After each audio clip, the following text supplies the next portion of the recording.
Honestly, that makes me very relieved because I have like big research goals. I know other people here also have like research goals.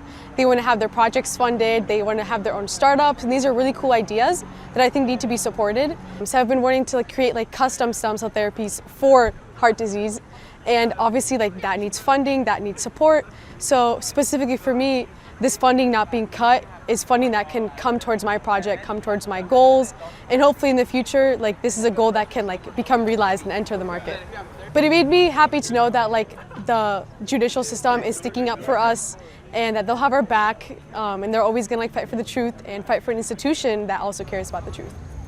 I think it's fantastic news. I think obviously it's very justified and that the administration's actions were overstepping their boundaries and were unlawful.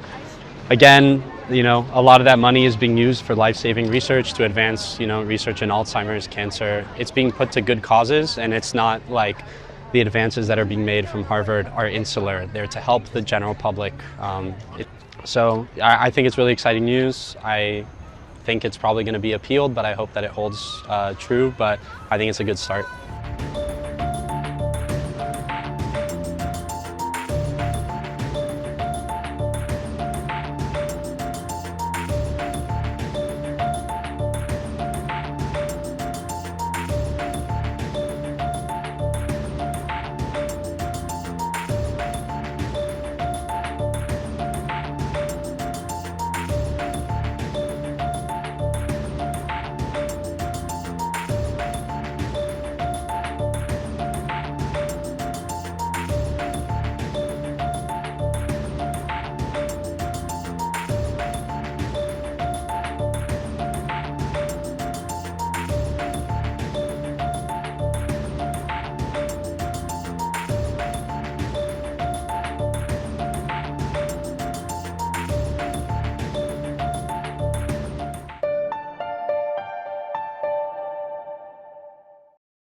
$25 crore गरीब गरीबी को परास्त करके बाहर निकले।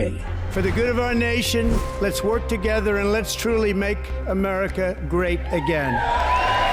The fastest news breaks. Requested PM saying that look, you will have to speak to Putin and to Zelensky. The biggest newsmakers. The relationship with India is probably the most important bilateral relationship the U.S. will have for the rest of this century. The capital delivered quite an election result today. Expert analysis. The million-dollar question today is how to stop this dance of death. Ground reports. I'm standing at the crossroad of the Kumbh Mela. Behind me are more than 100 entry ghats. Long-form interviews. Exclusionary politics is reflected in Manipur case as well. You don't bother because this is a small state. Deep dive into burning issues. It's often said DRC could be the richest country in the whole world. It's because of what sits underneath. Why exactly did the US topple the Sheikh Hasina government? HT videos. We don't just break news, we break it down.